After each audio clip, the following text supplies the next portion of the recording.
Halo semuanya dan selamat datang kembali di channel kami. Kali ini dunia telah terinfeksi oleh flu Sahara yang sangat mematikan. Hampir 3 miliar orang telah menjadi korban. Ketika suasana menjadi sangat gawat, pemerintah Amerika menyiapkan rencana untuk menyelamatkan dunia. Mereka akan membuat bunker bawah tanah, dan hanya orang terpilih dengan lotre yang dapat menempati tempat itu.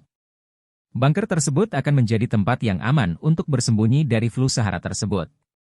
Ketika dunia telah aman, maka mereka akan kembali ke atas untuk menjalankan kehidupan seperti normal. Bunker ini mempunyai persediaan hingga 70 tahun lamanya. Air yang digunakan akan didaur ulang, dan listrik dihasilkan dari gerakan manusia di sana untuk aktif bergerak. Makanan juga akan disajikan dalam bentuk cairan bernama suplival. Pagi dan siang juga diatur oleh monitor yang ada di kamar mereka. Beberapa tahun kemudian, ada 7 orang yang sedang berkomunikasi dengan video call. Mereka dinamakan sesuai dengan kota asal mereka, dan dipimpin oleh Boston. Orlando mengejek mereka dengan mengatakan bahwa mereka akan terjebak di sini seumur hidupnya. Yang lain mencoba menenangkan Orlando, tetapi Orlando tidak mau mendengar. Dia juga mengatakan bahwa dulu dia adalah pembunuh, dan mendapatkan hukuman mati. Atlanta menjadi marah karena dia adalah orang yang religius. Grup tidak suka dengan Orlando dan mencoba untuk menyingkirkannya. Denver adalah seorang hacker dan dia mengetahui cara kerja hal-hal dasar, dan bisa mematikan video dari Orlando. Tetapi ketika transmisi tersebut sudah dimatikan, itu tidak mungkin dinyalakan kembali. Sehingga Orlando bisa jadi hanya hidup sendirian tanpa bisa berkomunikasi dengan orang lain. Boston memutuskan untuk melakukan voting, dan 3 orang setuju untuk mematikan transmisi Orlando, tetapi Phoenix dan Houston berkata kalau hukuman ini terlalu berat dan tidak setuju. Keputusan tinggal berada di tangan Denver. Tetapi sebelum Denver bisa berkata keputusannya, Orlando malah menantang mereka untuk memutuskan transmisi tersebut karena dia sendiri juga muak melihat mereka. Mendengar ejekan Orlando tersebut, Denver kemudian membajak sistemnya dan mematikan transmisi Orlando untuk selamanya. Malam itu, Phoenix terbangun dari tidurnya dan berbicara kepada Denver. Phoenix berkata kalau apa yang mereka lakukan itu salah, tetapi Denver berpikir kalau itu adalah hal terbaik yang mereka bisa lakukan. Ternyata mereka adalah sepasang kekasih. 8 bulan kemudian, grup tetap berjalan seperti biasa tanpa kehadiran Orlando. Akan tetapi karena ada kesalahan di dalam sistem, lampu Houston berubah sangat cepat sehingga dia tidak dapat tidur selama beberapa hari. Kemudian mereka berkumpul kembali dengan video call. Ternyata masing-masing dari mereka mempunyai tugas, misalnya Atlanta yang mengontrol kesehatan mereka, Denver yang selalu mengupdate mereka tentang status di luar, dibantu dengan komputer tambahan yang ada di kamar Denver. Chicago kemudian berbicara dan menjadi skeptis kalau mereka akan bisa kembali ke dunia luar kembali. Boston kemudian memarahi Chicago, tetapi Chicago memutar video petunjuk bunker di layar mereka.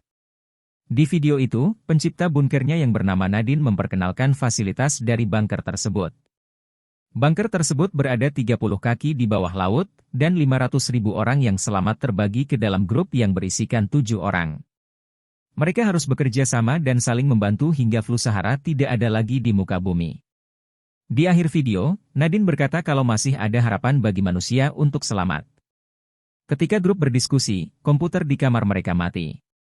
Boston berpikir ini hanya kerusakan sementara, tetapi yang lain berpikir kalau bunkernya mulai hancur, karena bunker mereka berjauhan, tetapi komputer mereka rusak di waktu yang bersamaan.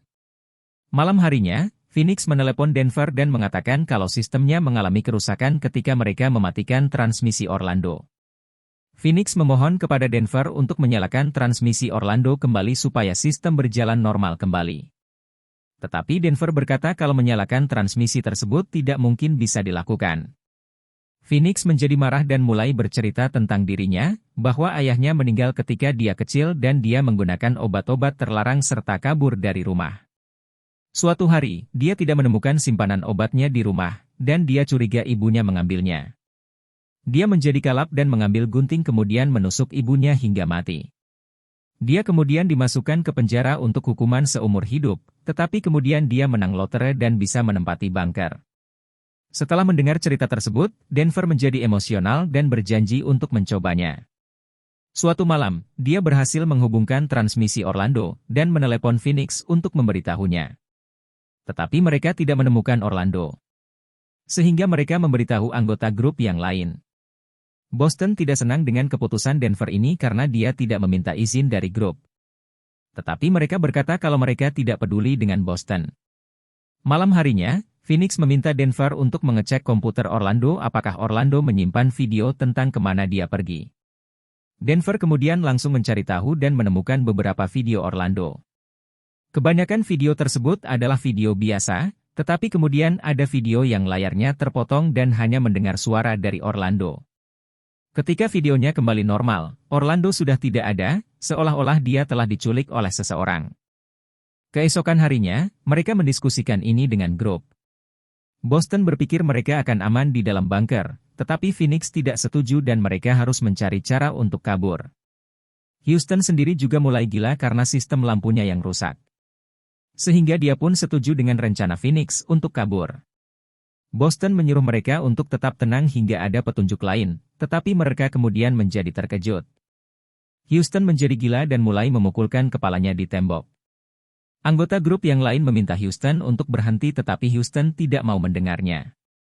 Mendadak video Houston mengalami gangguan, dan tampak ada orang yang muncul di kamar Houston lalu videonya menjadi rusak.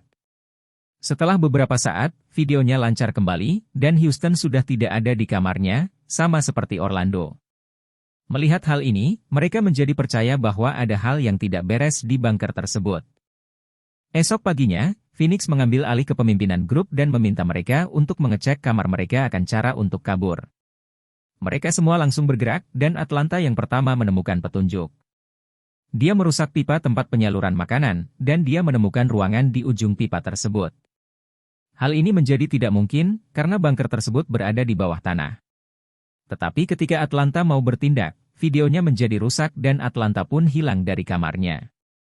Hal ini membuat mereka menjadi takut, karena mereka dapat diculik kapanpun juga. Chicago yang bosan hidup kemudian berjalan ke arah pintu, dan membunuh dirinya dengan tali. Sehingga hanya tinggal 3 orang yang tersisa. Phoenix dan Boston telah siap dengan nasib mereka, tetapi Denver tidak mau menyerah. Dia mencoba untuk meretas sistem, dan dia berhasil menghubungi orang lain di bunker tersebut. Selain itu, Denver hanya menemukan 1.000 orang lainnya, padahal Nadine berkata kalau ada 500.000 orang yang ditempatkan di bunker itu. Mendengar hal tersebut, Phoenix berkata kalau ada yang tidak benar. Jadi dia memutuskan untuk mencoba kabur. Boston berkata kalau tidak ada jalan untuk kabur dari bunker tersebut tetapi Phoenix mempunyai ide. Dia memotong kabel di pintu utama, berharap pintu tersebut akan terbuka.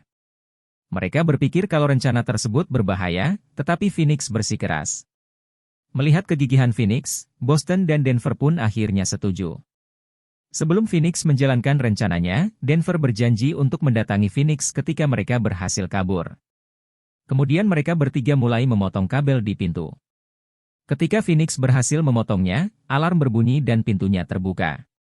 Phoenix kemudian melangkah keluar dan ternyata mereka berada di gedung apartemen. Jadi mereka bukan berada di dalam tanah.